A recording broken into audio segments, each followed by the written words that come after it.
Great, I'm really excited to be here and to get a chance to tell you a little bit about my research. So despite the fact that this is the program for financial studies, warning, nothing about this talk really relates to finance. Instead, I'm going to be talking about affordable housing. So this is, I think, a very important topic. There's been an ongoing trend in the United States, but also in the world, of increasing urbanization. So people are moving to cities, and construction of new housing really hasn't kept pace. And so in a lot of major urban areas, rents are rising, and this is displacing people that may have been living there for a very long time. And so there's a variety of policies that both private organizations and government have explored to try to address this. The kind of most obvious is let's try to provide some housing at below market rate. Right? And so one way to do that is to have the government actually build the housing, so that's public housing. And New York has a very large stock of public housing. So almost 200,000 apartments, housing about 500,000 New Yorkers. And of course, some of these people, for whatever reason, move out in any given year. And so there are roughly 5,000 new apartments each year, or not new apartments, but 5,000 vacated apartments that need to be filled in some manner. So that's one common approach to providing affordable housing. For a variety of reasons, cities, at least in the United States, have moved away from this approach. And so now it's much more common to have sort of public-private partnerships. So one program that exists in New York City is dictated by a set of laws collectively known as 80-20 laws. And roughly what these say is, hey, private developers, if you take 20% of the units that you build and offer them at below market rates, in return, we, the city, will offer you tax breaks or will allow you to build your buildings taller than you otherwise would have been allowed to build them. So we're going to give you some carrots in return for offering some affordable units. And developers are responding to these incentives. So in 2016, there were about 7,000 new units built through these programs in New York City. And so there's a variety of ways to provide public housing, and there's a lot of very interesting questions that one could ask in this space, and that people spend a lot of time talking about, right? So how much of this housing do we want to build? Where do we want to build it? In which neighborhoods? In which boroughs? What types of apartments should we be building? Should we be building studio apartments? Should we be building two-bedroom apartments for families? Who should be eligible to get these units? And of course, how are we going to fund this all? These are all important questions, and I'm not going to talk about any of them today. What I'm going to do instead is I'm going to say, well, let's take as given the buildings that we're producing and the eligibility rules that we've selected. And let's just think about how do we decide who gets these units? Right? So in general, even after we've narrowed it down to a set of eligible applicants, there's many more of these eligible applicants than there are units. How do we decide who's actually going to get these? And where are they going to go? Which of the units that we have should we send them to? And so my perspective on this is, of course, all of the topics on the previous slide are very important. But at the very least, one thing we can try to do is make sure we're getting the most out of the units that we are building and doing a good job of allocating them. And so today I'm going to really try to describe some of the existing systems that we have for allocating units. And then I'm going to compare these systems and do an analysis to try to understand what are the advantages or disadvantages of these systems. So let's start with the affordable housing that I mentioned. So this is a website that New York City has created, and it lists basically all of these affordable units that are available at any given moment in time. So if you're a private developer and you want to qualify for these tax breaks, say, you need to list your units on this website. And now anyone who's looking for these units can log on and see, well, there's a development here, it's in Brooklyn, there's another development here, here are the application deadlines for each of these developments. And if I want more information, I can actually click on this link here, and I'll see something like this that tells me what amenities this unit has, what transit it's close to, and importantly, as a function of my household size and my income, how much rent I'm going to be paying.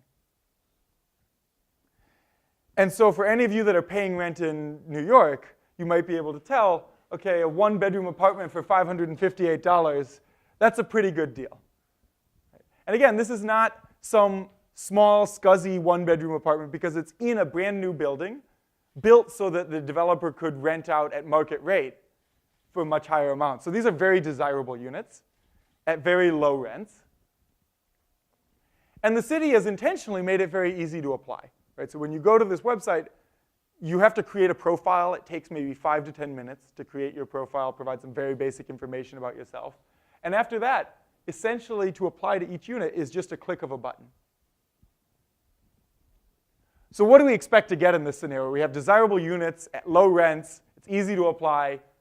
It's not easy to win these lotteries. Right? So they're giving these units out by lottery.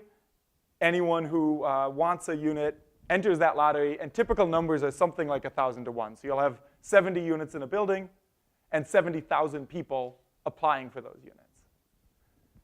So now I want you to put yourself in the shoes of the people who are looking for these units. You know that your chances are terrible of winning any given lottery. So what are you going to do? You're going to apply to every lottery that you can. Right? And anecdotally, it's easy to find lots of people talking about their experience, just saying, you know, I'm throwing my applications everywhere they'll go in desperation. So from my perspective, this is somewhat problematic because it means that even the people that are lucky and are selected as winners are essentially being assigned at random. Right? They applied everywhere and they're getting something somewhere in the city. It's not necessarily the thing that would be best suited to them. So let me give a simple example of what I'm talking about. Let's suppose that we have Alice who lives and works in the Bronx, and Bob who lives and works in Brooklyn.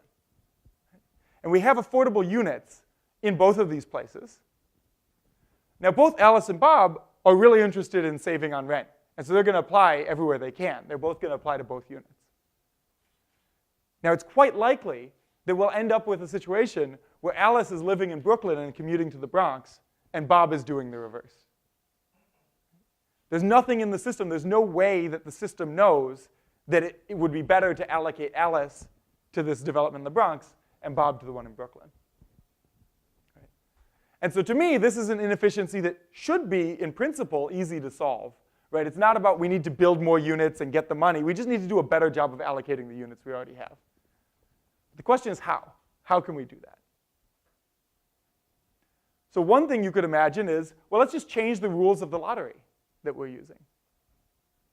For example, we could just say, look, if you're living in Brooklyn, you can't apply for a unit in the Bronx. Now that might work okay, but what if Bob is living in Brooklyn because he happens to have a friend that lives there and he's crashing with his friend for now, but really he wants to move to the Bronx? So another change we could make would be something like, well, let's allow you to apply wherever you want, but let's limit the number of places you can apply. Right? Prevent you from applying everywhere. Is that a good idea? Another thing you could do is, let's just scrap the lottery entirely. Let's move to a different system. Right? So another common system for allocating affordable units is using some sort of wait list. So that's how most public housing is allocated. It's also how the public housing in New York is allocated. So maybe we should change to some sort of waitlist-based approach. Would that be better or worse? And these are challenging questions, and I'd say there's really two reasons that they're challenging. One is that we don't know how people are going to respond to a change in the system. Right? So we may know right now where people have been applying, right? Which apartments they've been applying to. But if we change the rules of the system, this might change where they choose to apply. And it's hard to predict exactly what they're going to do. The second thing that makes this difficult is, even if we could predict exactly what people were going to do, and now we know how the outcome would be different if we made this change, it's not so clear what our goals are with this housing in the first place. Is this outcome better than that outcome? People are likely to disagree. Right? So I'm going to try to address these, starting with the second of these points. So to address this second point, I went and I read a lot of documents that different cities have on their allocation procedures. And it turns out, actually, they're pretty good, surprisingly good, I would say, at making publicly available the documentation of what all of the rules that they use are. how they run their lottery or wait list. What they're not so good at is they generally don't say why. Right? Why did they design the rules that way? What are they hoping to achieve? So thankfully, there is a policy document written by the United Kingdom government that I found that does explicitly address this. It kind of takes a step back and says, what are we trying to achieve? And two things that they're trying to achieve. Well, number one, they're trying to make sure that the housing goes to the people who most need it. So in this talk, I may refer to this as targeting the neediest populations. But they also want to make sure that people have a choice in where they go. Right? They want to make sure that people are assigned to a place that's a good fit for them. And I'm going to refer to that as matching. So in this talk, I'm going to take these as our goals. And even though I took these quotes from this particular document in the UK, I think they're reflective generally of the types of objectives we're talking about and that other cities would care about when thinking about affordable housing. Okay, that still leaves the question of how do we predict how people would respond? And so with my co-author, we developed a mathematical model to try to study and analyze these different systems. And so in our model, we have a set of apartments that are arriving over time. And we have to make decisions about which of a large set of waiting agents to give these apartments to. And there are several key features of the model. So I'm going to spare you all of the math. But the important things about the model that we're trying to capture, number one, individuals have different levels of need. So even though we've restricted people to, say, income within a certain range, some people may have good options for where they're living right now. Other people have much worse options. Number two, people don't all agree on which is the best apartment. For a variety of reasons. I might want to be close to work. I might want to be close to where my mom lives so that she can take care of my kid after daycare. I might need some special disability accommodation that is only available in certain buildings. Right? So we're going to disagree on what is the best match.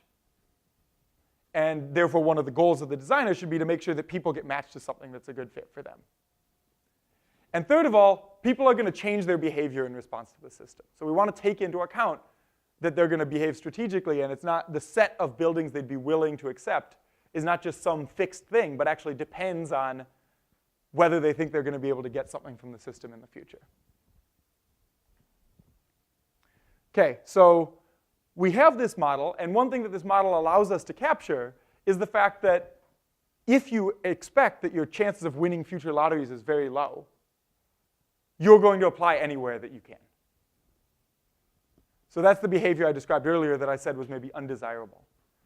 I said one way to fix it would be to limit the number of lotteries that people could enter. Prevent them from applying everywhere. So our first result is analyzing the effect of that policy change. And what we find is that if we make this change, we'll do a better job of assigning people to units that they really value. And the reason for this is very simple. Right? Before I was applying everywhere and getting assigned randomly.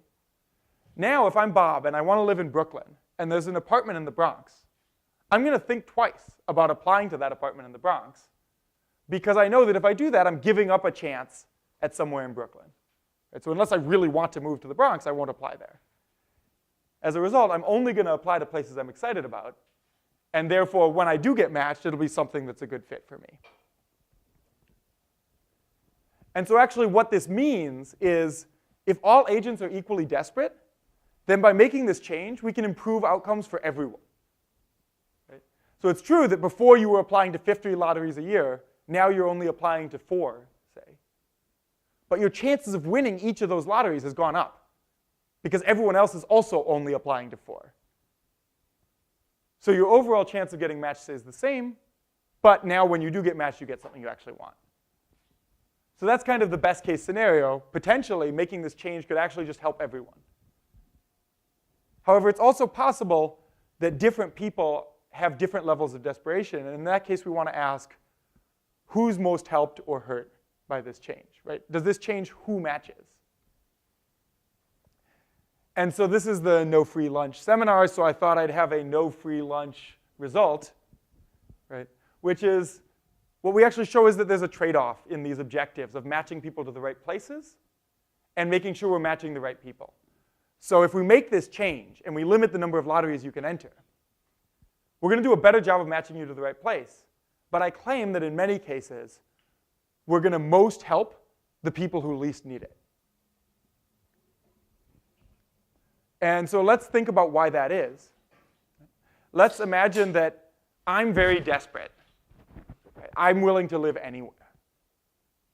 And meanwhile, Janelle has a pretty good setup. She's pretty happy with her apartment. She'd love to save on rent, but she's not willing to add an hour-plus long commute in each direction. Right? So in the current setup, what's going to happen? I'm going to apply to every lottery I can. She's going to apply only to the lotteries that are close to where she currently lives and works. And I'm going to be much more likely to match than she is because I'm entering more lotteries. Let's suppose that we make this change and we say now everyone can only enter a few lotteries a year. Well, Janelle says that's not such a big deal. I was already only entering a few lotteries a year. Furthermore, my chance of winning in those lotteries has just gone up because I'm not facing as much competition from people like Nick. Because in my case, I was applying to 50, now I'm restricted to 4. And so this is going to increase the chance that Janelle gets something and decrease the chance that I get something. And that's potentially not a desirable outcome.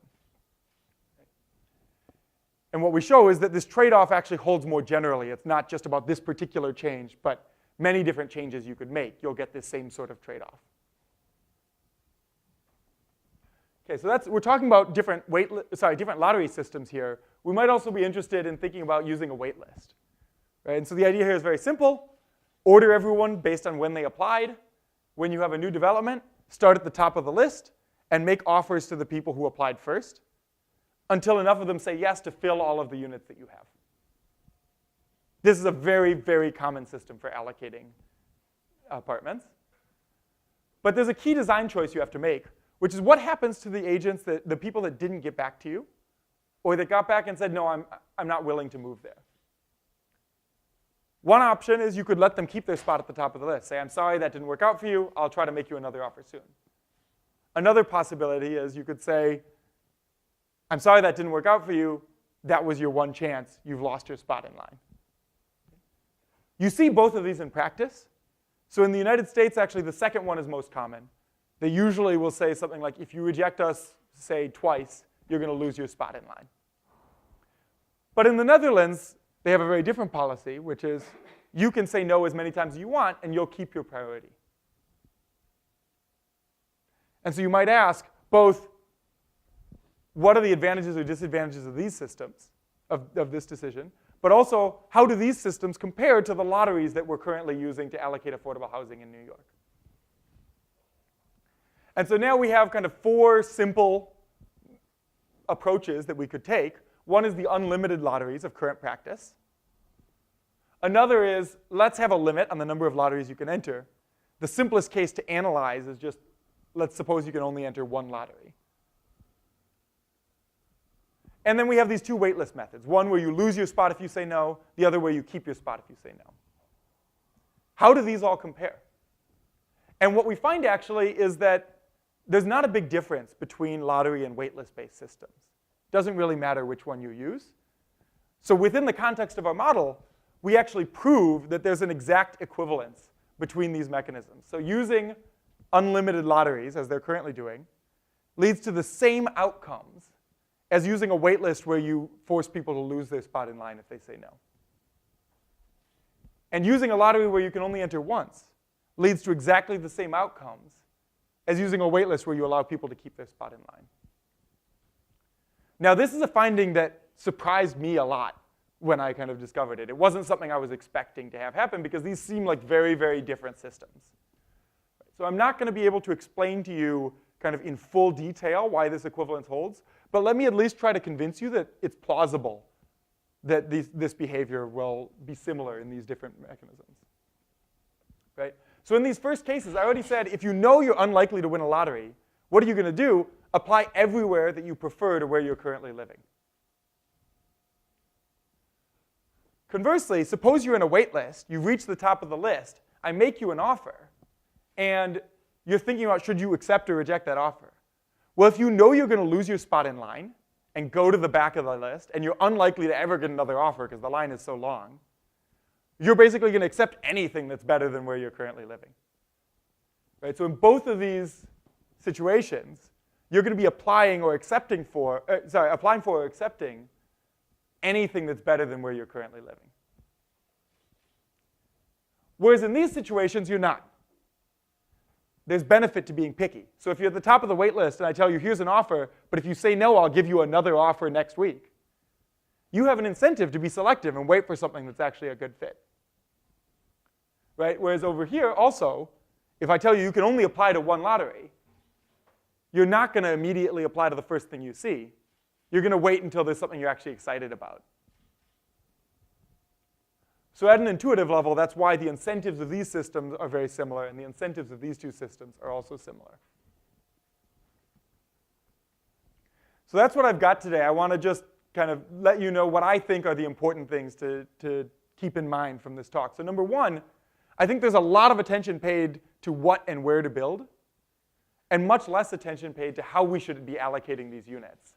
And I think there's real opportunities for kind of win-win solutions, thinking about how can we make sure to match people to the right places. Specifically, two things that we found were, number one, don't worry too much about whether you should use a waitlist or a lottery. You can basically achieve the same outcomes with either type of system. And number two, it does matter how you run that waitlist or how you run that lottery. Some rules will do a better job of giving people choice in where they go.